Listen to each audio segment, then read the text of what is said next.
Gabby. I'm from Temple Hills, Maryland. Nice area, no violence, not really exposed to anything scary at all. I went to Potomac, which is in the hood, and then I went to Oxon Hill. They're both hood schools because they're both on the southeast border. I went to Clark Atlanta. I went to the University of DC because I wanted to be a prosecutor. You don't need criminal justice to go into that field, but I thought the prerequisites that came along with it was helpful. I did volunteer work with behavioral issues kids. That was in high school.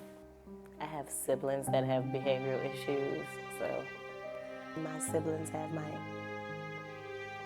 father, and they grew up in a house that I wasn't used to on my mom's side, which is Bougetaville, and then there's crazy Hoodville with my father and those siblings who have behavioral issues, like my sister stabbed my dad, and my brothers stab each other, and stuff like that. So I was interested in children with issues because growing up in Bougetaville, I did not understand why they were so angry. I've never seen my mom and my stepdad fight. I have a father and my mom's home. I never saw them fight. If I went over my dad's house, I've seen him beat his wife. I've seen her beat him.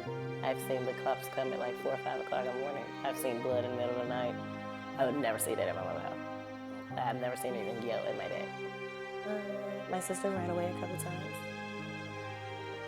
My sister's very promiscuous, but that's because she feels like she has daddy issues. My sister and I are the same age. She has 4 kids and multiple creepy other things that go on.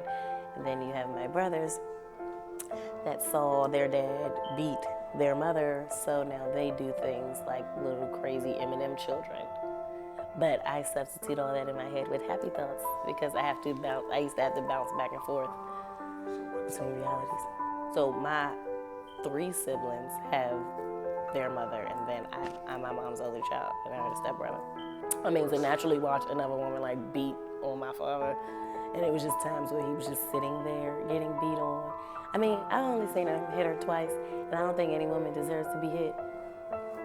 But she actually has cracked a mason jar and scratched it across his head, and he hit her.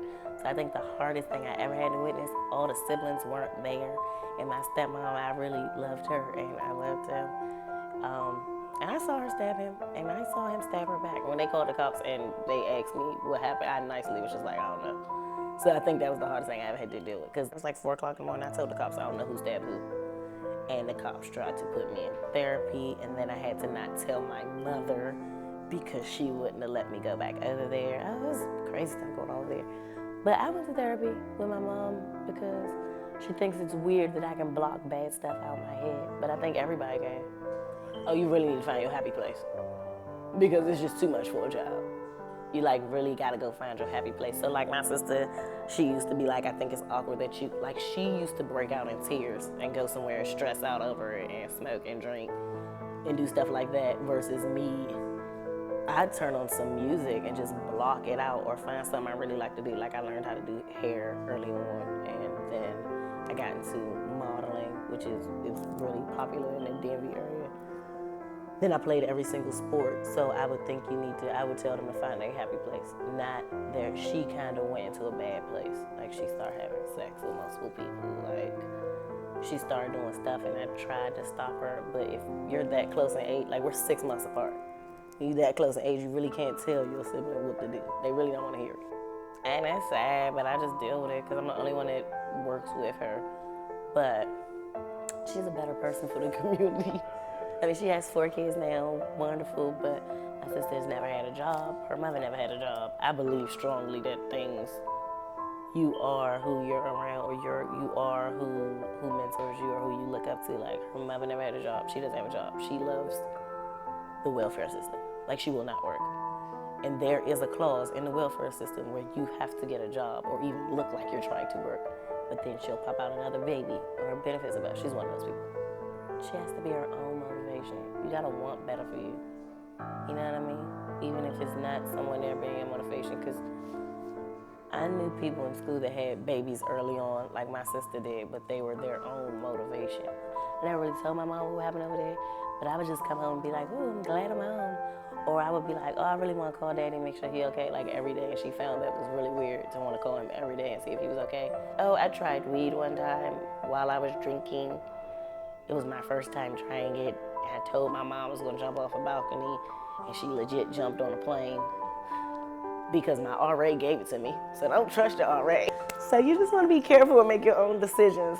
It's a life lesson. It's whatever you choose to do. Like, because that taught me, okay, Gabby, your tolerance of weed is just low.